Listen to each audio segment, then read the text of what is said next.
Shalom Bapak Ibu Saudara, apa kabar kita semua? Saya percaya kabar kita semua pasti baik-baik saja. Saudara-saudara dikasih Tuhan, ada firman Tuhan mengatakan dalam kitab Amsal bahwa hati raja-raja ada di tangan Tuhan dan ia mengalirkannya kemana ia mau.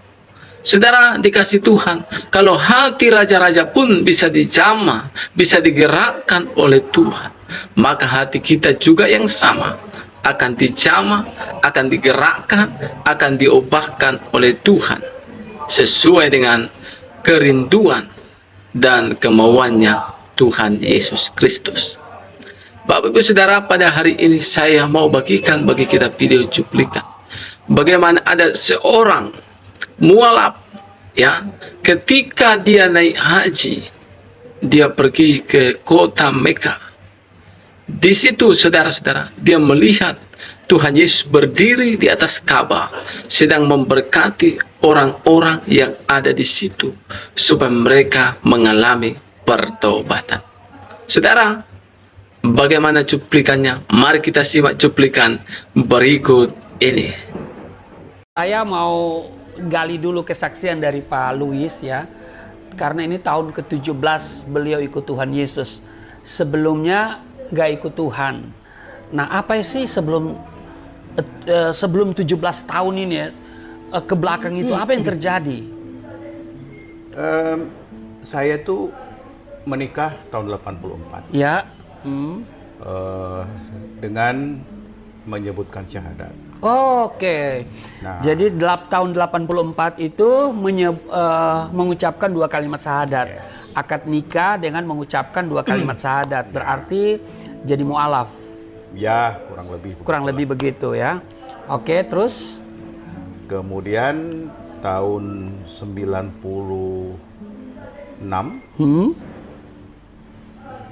naik haji ya. Dan waktu melaksanakan haji ini suatu yang luar biasa terjadi. Haji atau umrah? Haji ya? Haji besar ya? Haji besar. Oke.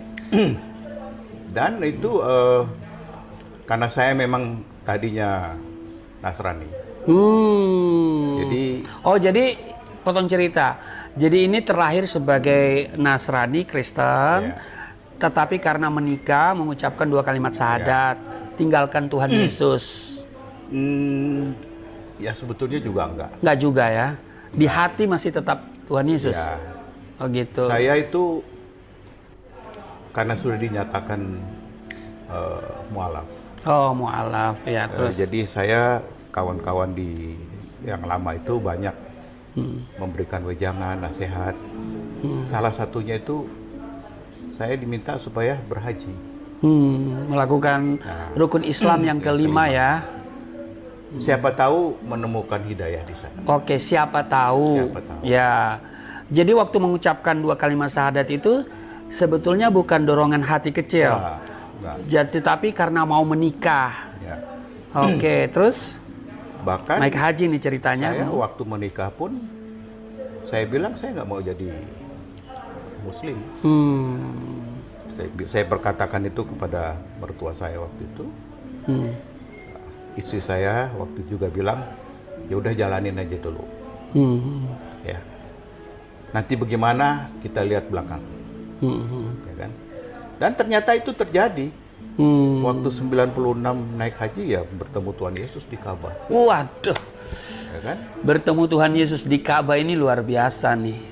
Apa kita mau perpanjang lebar, apa kita agak usah perpanjang lebar nih. Ya, yang paling penting intinya tadinya mengucapkan 2 kalimat syahadat karena menikah, lalu mau naik haji dengan harapan supaya menemukan hidayah, artinya supaya menjadi seorang Islam yang kafah begitu ya. Tetapi setelah beliau naik haji, ya ketemu Tuhan Yesus. Ketemu Tuhan Yesus di mana itu? Di Ka'bah. Waktu di Ka'bah.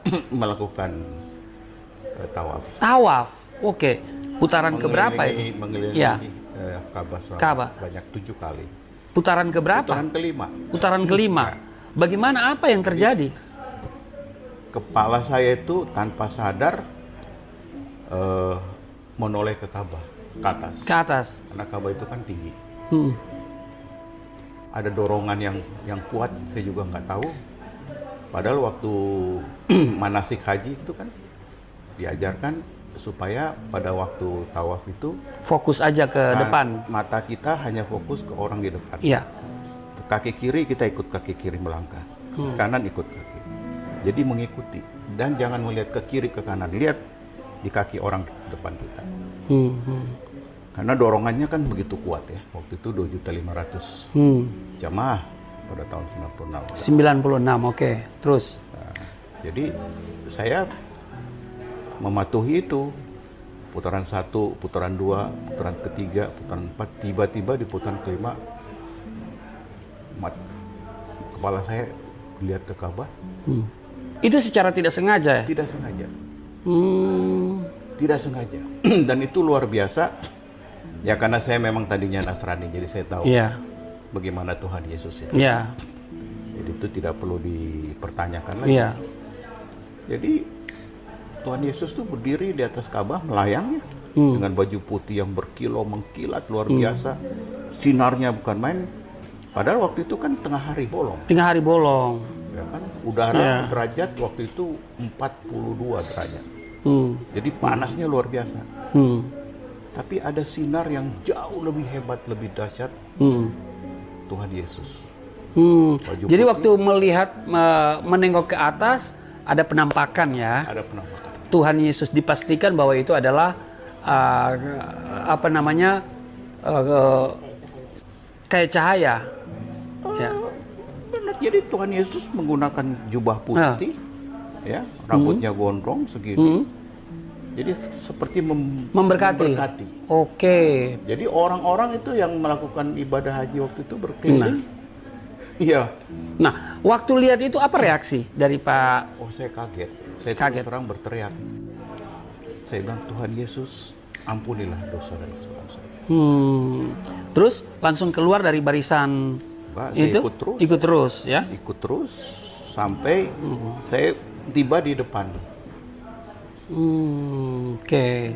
Jadi selesai melakukan itu sampai ke titik yaitu Ka'bah sama Hajar Aswad. Hajar Aswad. Oke. Jadi itu tahun 96. Nah, kemudian pulang dari sana apa yang dirasakan? Ya tidak merasakan apa-apa. Ya, masih tetap dalam iman itu. Ya satu contoh misalnya gini. Pertama kali saya tiba di rumah itu dari bandara. Udah waktu itu sholat duhur ya. Sholat duhur. Jadi ayo sholat katanya sholat. Nah itu sholat pertama sepulang dari haji ceritanya. Tapi saya nggak tahu gimana, pikiran saya juga lagi kacau pokoknya lah. Saya malahan berlawanan arah kiblatnya.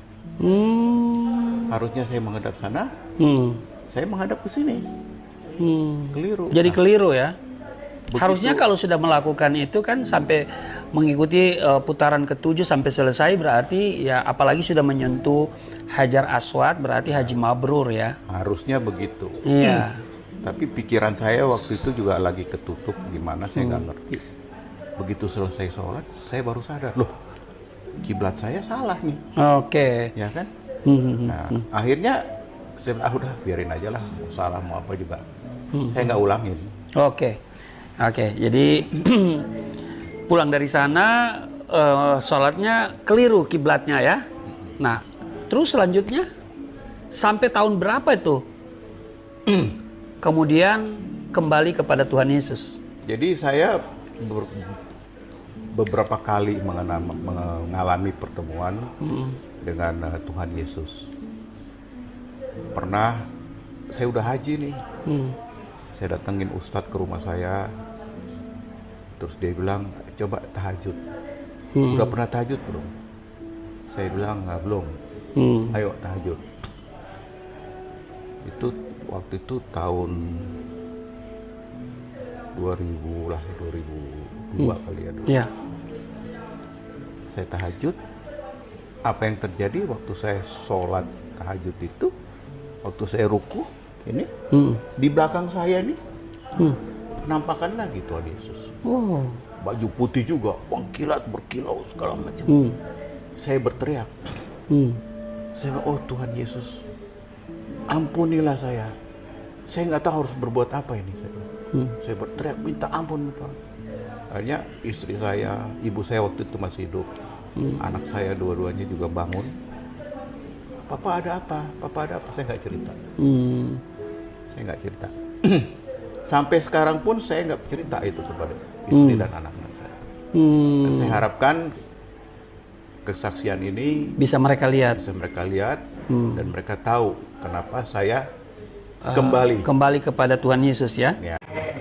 Puji Tuhan, Bapak Ibu Saudara, baru saja kita menyimak video cuplikan.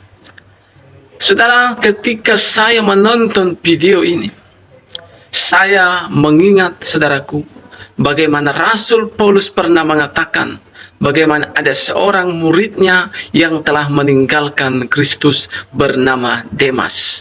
Kenapa dia meninggalkan pelayanan, meninggalkan Kristus? Karena dia telah cinta akan dunia. Saudara, banyak hari-hari ini yang murtad, meninggalkan Yesus. Karena apa? Karena cinta akan dunia. Mereka ditawarkan oleh kekayaan dunia. Mereka ditawarkan jabatan. Mereka ditawarkan, saudara, sesuatu yang mewah, yang membuat iman mereka rusak. Saya tidak katakan saudaraku kemewahan itu dosa. Saya tidak katakan kekayaan itu dosa. Tetapi karena tawaran itu, mereka meninggalkan Tuhan Yesus. Saudara, Alkitab mengatakan kalau engkau mengasihi dunia ini dan juga apa yang di dalamnya, maka kasihmu akan Bapa tidak ada. Tidak ada kasih mereka akan Bapa. Kasih orang itu tidak ada kepada Tuhan. Saudara, itu sebabnya hati-hati tentang kekayaan yang kau miliki saat ini. Hati-hati dengan tawaran-tawaran dunia ini. Hati-hati dengan godaan-godaan iblis yang menjauhkan saudara dan saya dari Tuhan Yesus Kristus. Kalau ada di antara kita yang telah jauh dan telah meninggalkan Yesus, hari ini saya katakan, mari berubah, mari bertobat, datang kepada Yesus. Di Alkitab jelas dituliskan bagaimana ada seorang anak yang hilang. Saudara, anak yang hilang ini telah menjual semua haknya. Dia pergi, dia berpoya-poya kepada pelacur-pelacur. Akhirnya dia mengalami kelaparan karena hartanya telah habis. Tetapi ketika dia balik, maka bapaknya menyambut dia. Tuhan Yesus yang sama akan menerima engkau kalau engkau datang, berbalik dan percaya kepada Yesus Kristus. Dia Tuhan menerima kita apa adanya. Dia mengasihi kita. Dia mau kita semua datang kepada Tuhan. Apakah engkau kehilangan persekutuan? Apakah engkau kehilangan iman kepada Yesus? Kembalilah. Kembalilah kepada Dia. Dia akan menolong kita, akan menuntun kita ke mata